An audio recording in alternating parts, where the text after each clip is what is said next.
اپنی گود میں رکھ کر.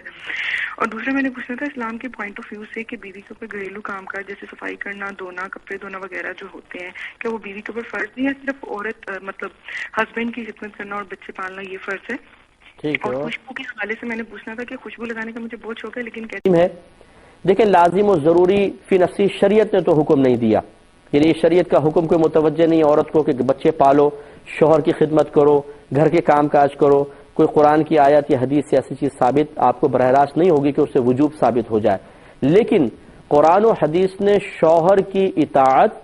شوہر کے جذبات کا احترام اور شوہر کے کہنا ماننے کا حکم دیا ہے. لہٰذا اب اگر شوہر یہ کہتا ہے بیوی سے یہ کام کر دو، اطاعت واجب ہے.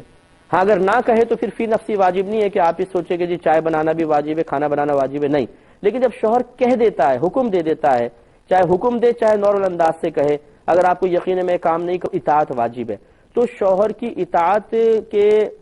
کے پیش نظر یہ چیزیں واجب ہو سکتی ہیں کہ اگر شوہر یہ کہتا ہے تمہیں گھر کا کام کرنا ہے، تمہیں بچے پالنے ہیں، تمہیں مثلا اگر وہ ماں کی خدمت کا بھی کہے اور اتنا کہ ظلم میں شامل نہ ہو کہ امی کو چائے بنا کر دے دیا کرو، تو اس طرح حکم ماننے کے اعتبار سے یہ چیزیں بیوی پر واجب ہو جائیں گی. لیکن یہ یاد رکھیے کہ شوہر کو چاہیے کہ یہ مسائل بھی سیکھے. اگر شوہر پیسے والا ہے اور نوکر افورڈ کر سکتا ہے، ماسی رکھ سکتا ہے، اور لڑکی کا میکا ایسا ہی تھا کہ وہاں پہ اس کے گھر میں ماسی وغیرہ آتی تھی، تو یاد رکھیں شوہر پر واجب ہے کہ گھر کے کام کاج کے لیے پھر ماسی رکھے گا. مثلا مثال کے طور پر لڑکی کے وہاں گھر میں میکے میں کپڑے دھونے والی ماسی علیحدہ تھی، صفائی ڈسٹنگ کرنے والی علیحدہ تھی، کچن کا خانسامہ علیحدہ تھا مثال کے طور پہ. اور اب جس شخص سے شادی ہوئی وہ مالدار ہے اور یہ تمام چیزیں وہ کر سکتا ہے، تو یاد رکھیں پھر اس لڑکی کو یہ تمام چیزیں پرووائڈ کرنا شوہر پر واجب ہے. لیکن اس کے باوجود اگر شوہر یہ کہتا ہے کہ بعض کام میں تم سے خود کروانا چاہتا ہوں، کھانا تم خود بناؤ، میرے کپڑے تم خود دھو، ہاں ماسی چلو دیگر کام کر دے گی، تو بات وہی ہے کہ شوہر کا حکم ماننا پھر عورت پر لازم ہے. تو اسی لیے ہم یہ عرض کرتے ہیں اور بار بار ہم نے عرض کیا کہ بچوں کی شادی سے پہلے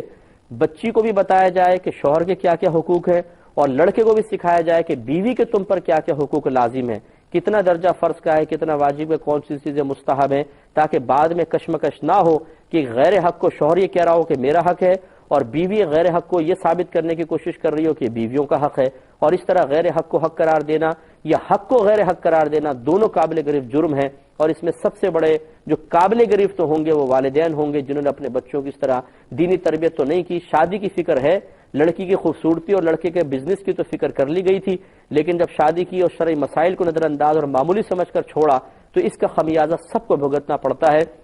اور بعض اوقات پوری زندگیاں جہنم بن جاتی ہیں. اس لیے برا مانے بغیر ہماری گزارش یہ ہے کہ بچوں کی شادی سے قبل ان کو شرعی مسائل ضرور شادی سے متعلق